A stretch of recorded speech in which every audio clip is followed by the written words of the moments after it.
8। मैंने सब सुन लिया है पुत्र। शांतनु ने एक लंबे असुविधाजनक मौन के बाद कहा और सायास देवव्रत की ओर देखा। उन्हें लगा कि वे सहज रूप से देवव्रत की ओर देख नहीं पाएंगे, किंतु मुंह मोड़कर भी वे शांत नहीं रह पाएंगे। वस्तुतः अब देवव्रत से उनका वो संबंध नहीं रहा जो आज तक था। उन्होंने अपने इस पुत्र को जाना ही नहीं था। उन्हें तो समय समय पर कुछ सूचनाएं मिलती रही थी, पहले पुत्र जन्म की, फिर गंगा द्वारा उसे जल में प्रवाहित करने के प्रयत्न की। उन्होंने देवव्रत के प्राणों की रक्षा की थी, किंतु उसके लिए देवव्रत को पहचानने की कोई आवश्यकता नहीं थी। गंगा की गोद में जो भी शिशु होता उसे वो अपना पुत्र मानकर उसके लिए चिंतित हो जाया करते थे। वो तो उनका अपना मोह था। उस शिशु जिसका नाम देवव्रत था को तो वो आज तक नहीं जान पाए। गंगा चली गई थी और वे विक्षिप्त हो उठे थे। उन्हें किसी बात का ध्यान नहीं था, किसी चीज का होश नहीं था। गंगा के वियोग से जन्मी उग्रता और हिंसा को दबाए रखने के लिए उन्होंने आखेट का सहारा लिया था और वर्षों तक वनों में भटकते रहे थे।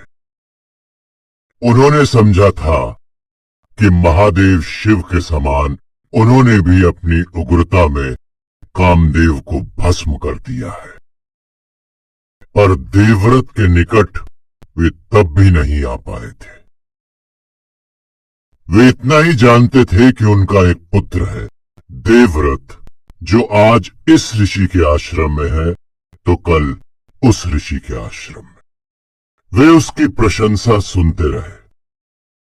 युद्ध में बहुत कुशल है, शास्त्रों में पारंगत है, चरित्रवान है, पर देवव्रत को वो जान तब भी नहीं पाए। सहसा उन्होंने यमुना तट पर सत्यवती को देखा और तब उन्होंने अपने आप को जाना।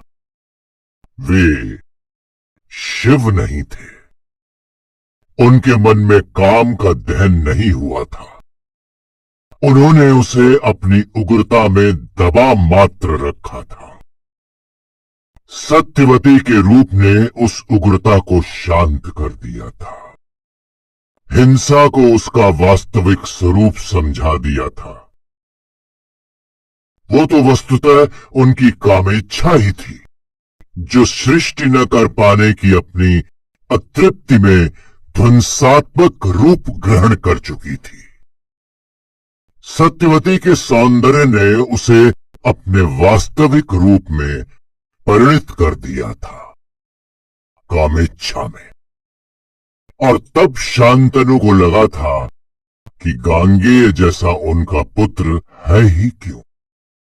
उनका कोई पुत्र भी न हुआ होता तो वो सुविधा से बिना किसी अपराध बोध के सत्यवती से विवाह कर लेते। विवाह को उनकी आवश्यकता और अधिकार ही नहीं, उनका धर्म भी माना जाता। उन्हें लगा कि गंगा को जाना ही था। वो जानती थी कि उसे जाना ही है। शायद इसलिए वो उनके पुत्रों को जीवन मुक्त करती जा रही थी, ताकि उन्हें दूसरे विवाह में असुविधा न रहे। पर वो व्यर्थ के मोह में पड़ गए थे। तब उन्होंने अपने हृदय को पहचाना था। गांगेय के लिए उनके मन में कोई मोह नहीं था। वो तो उनके मार्ग की बाधा था। सत्यवती सामने थी, उनका विवाह हो सकता था, पर गांगेय जैसे पुत्र केवल सुख के लिए नहीं होता, पुत्र जीवन में बाधा भी होता है। गंगा इसे भी जल में प्रवाहित कर देती तो क्या क्षति हो जाती? आज वो उनके विवाह के मार्ग की बाधा है।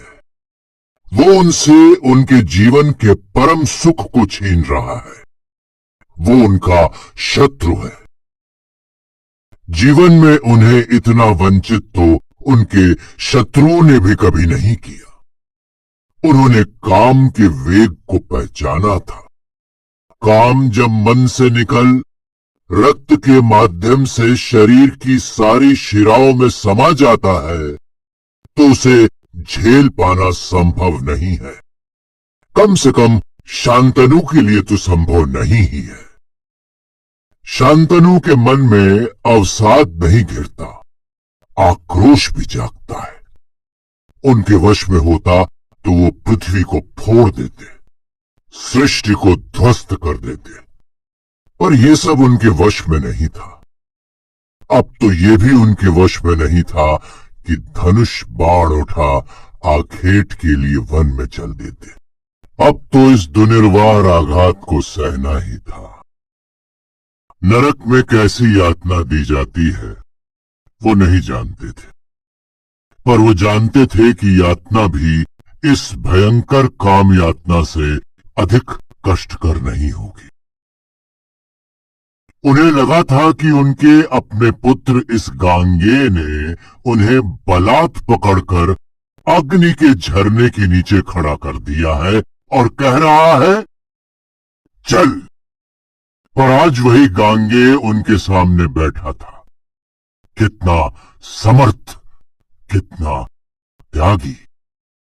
जैसे अपने मचलते हुए हठ में एड़ियां रगड़ रगड़ कर रोते हुए पुत्र के लिए कोई समर्थ पिता उसकी मनचाही वस्तु ले आया हो, बिना इस बात की चिंता किए कि उस वस्तु का मूल्य कितना अधिक है। किंतु पिता कोई वस्तु दे तो पुत्र सहज उल्लास के साथ साधिकार उस वस्तु को थाम लेता है। न उसे पिता की कृपा के बोझ की अनुभूति होती है, न कोई अपराध बोध उसे भीतर से गलाता है। किंतु पुत्र के हाथों, वो भी उसे वंचित करके। तुमने जो प्रतिज्ञा की है गांगे, अंत में शांतनु बड़ी कठिनाई से बोले, वो कठिन ही नहीं, असंभव प्रतिज्ञा है। तुमने भीषण कर्म किया है। मैं तुम्हें क्या दे सकता हूं पुत्र? तुम जैसे पुरुष को कोई दे भी क्या सकता है?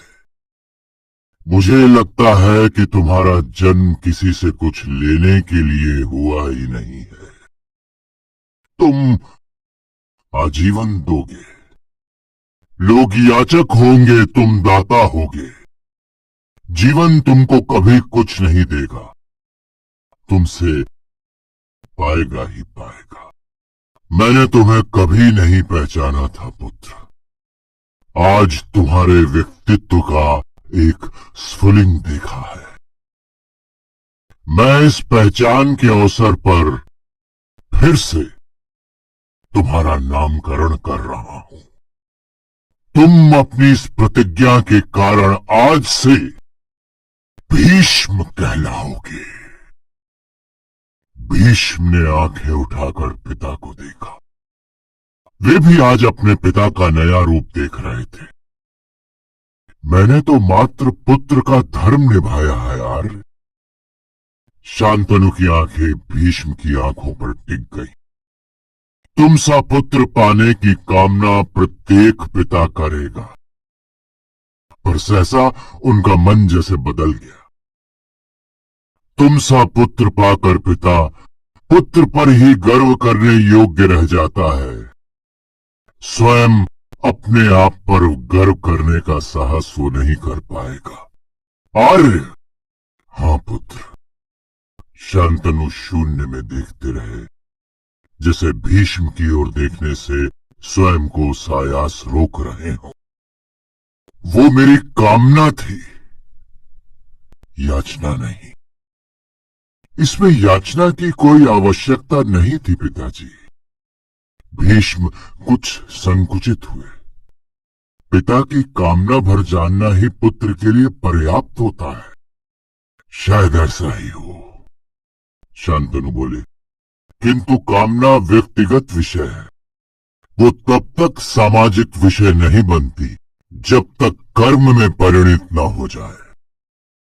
कर्म पर समाज का नियंत्रण है पुत्र, कामना पर नहीं। कामना की कोई सीमा भी नहीं है, इसलिए उस पर कोई बंधन भी नहीं है। किंतु कर्म के साथ ऐसा नहीं है। भीष्म अपने पिता को देख रहे थे। वे उल्लसित नहीं थे, जैसे कि उनके विषय में भीष्म की कल्पना थी। वे किसी ग्लानि में भस्मीभूत हो रहे थे। पीड़ा जैसे उनकी शिराओं को एक एक कर काट रही थी। जीवन में कई क्षण आत्म साक्षात्कार के आते हैं पुत्र।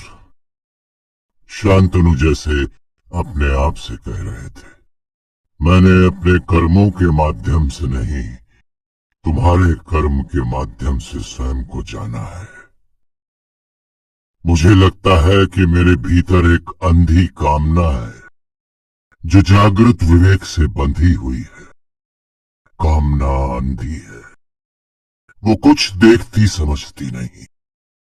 वो सामाजिक तो नहीं ही है, मानवीय भी नहीं है। वो तो शुद्ध पशु जगत की कामना है। उसकी कोई सीमा नहीं है, कोई मर्यादा नहीं है। उसके लिए कोई समाज नहीं है, कोई संबंध नहीं है। शुद्ध पशु वृत्ति है, पर मेरा विवेक जागृत है। वो सामाजिक भी है और मानवीय भी। वो जानता है कि मेरी मर्यादा क्या है। अंधी कामना को भी वो पहचानता है। जैसे लौह चूर्ण के कण विवश होकर चुंबक की ओर भागते हैं, वैसे ही मेरे शरीर के रक्त कण गंगा और सत्यवती की ओर भागे थे। काम के आवेश में वे ऐसे ही पागल हो उठते थे पुत्र। विधाता ने मेरा शरीर कुछ ऐसा ही बनाया है, किंतु मेरे विवेक ने मुझे पग पग पर अपनी मर्यादा समझाई है। मैंने चाहे कितनी भी पीड़ा सही हो, किंतु मैंने गंगा को अपनी इच्छा के विरुद्ध अपने सुख के लिए नहीं रोका। मैंने राजा होते हुए अपने सामर्थ्य के बावजूद सत्यवती को बलात् प्राप्त नहीं करना चाहा। अधिकार होने पर भी मैंने तुमको वंचित कर सत्यवती को प्राप्त नहीं किया। पिताजी, भीष्म ने कहना चाहा। सुनो पुत्र, शांतनु ने उन्हें कहने नहीं दिया। आज बांध टूटा है तो कह लेने दो। आज तुम्हारे दान ने तुम्हें ऊंचा उठा दिया है। याचक होने के कारण मैं पिता के स्तर से नीचे आ गया हूं, इसलिए सम धरातल पर तुमसे ये सब कह पा रहा हूं। ये क्षण बीत जाएगा तो हम फिर पिता पुत्र के संबंधों में बंधे इस धरातल पर ये बातें नहीं कर पाएंगे। कहिए आर्य, इसीलिए कहता हूं कि मैं कामना के धरातल पर बहुत नीच व्यक्ति हूं, किंतु कृत्य के धरातल पर मैंने कुछ भी कलुषित नहीं किया। विवेक की मर्यादा में आबद्ध मैंने अपने कर्म को कलंकित नहीं किया, पर तुम्हारे कर्म के फल को प्राप्त कर मैं पुनः कर्म बंधन में फंस रहा हूं। काम विवेक के लिए मादक द्रव्य है पुत्र। जब तक काम का आधिपत्य है, विवेक निश्चेष्ट रहता है। काम का ज्वर उतर जाता है तो विवेक बताता है कि वो व्यवहार, वो कामना, वो चिंतन सब जैसे उन्मत्त का स्वप्न था। ऐसे ही ज्वार उतरने पर मैंने कभी ये नहीं माना कि काम जीवन का श्रेय है। वो मेरी बाध्यता है, मेरी दुर्बलता है। शांतनु रुके और फिर बोले, मेरा विवेक आज भी मुझे चेतावनी दे रहा है, किंतु तुम्हारे कर्म के फल को ग्रहण करने का लोभ मैं संवरण नहीं कर पा रहा, उसे स्वीकार कर रहा हूं। कर्म तुम्हारा है, स्वीकृति मेरी है। कह नहीं सकता कि कर्म बंधन कितना तुम्हें बांधेगा और कितना मुझे। शांतनु के मन में चल रहे विचारों के झंझावात का कुछ कुछ आभास भीष्म को मिल रहा था। उनके पिता वो नहीं थे जो उन्होंने सोचा था। मैंने तो स्वयं को कर्म बंधनों से मुक्त करने के लिए ये सब किया है तात। भीष्म धीरे से बोले। अब न मैं विवाह करूंगा, न भार्या होगी, न संतान। कर्म का मार्ग बंद हो गया। फिर बंधन, उसका विचार करने का समय अभी नहीं आया है पुत्र। शांतनु धीरे से बोले। मेरी इच्छा है कि तुमने मुक्त होने के लिए कर्म किया है तो तुम्हें मुक्ति ही मिले, किंतु भीष्म, कर्म का फल मेरी इच्छा से नहीं, सृष्टि के नियमों के अधीन है। मैं तुम्हें आशीर्वाद के सिवाय और दे ही क्या सकता हूं। फिर भी तुम्हें एक वरदान देना चाहता हूं। भीष्म ने आंखें उठाकर पिता की ओर देखा। मैं तुम्हें प्रकृति के नियमों से मुक्त नहीं कर सकता, किंतु तुम्हें अपनी प्रतिज्ञा से स्वेच्छा मुक्ति का वरदान दे रहा हूं। बंधन तुम्हारा अपना है, मेरी ओर से कोई बाध्यता नहीं।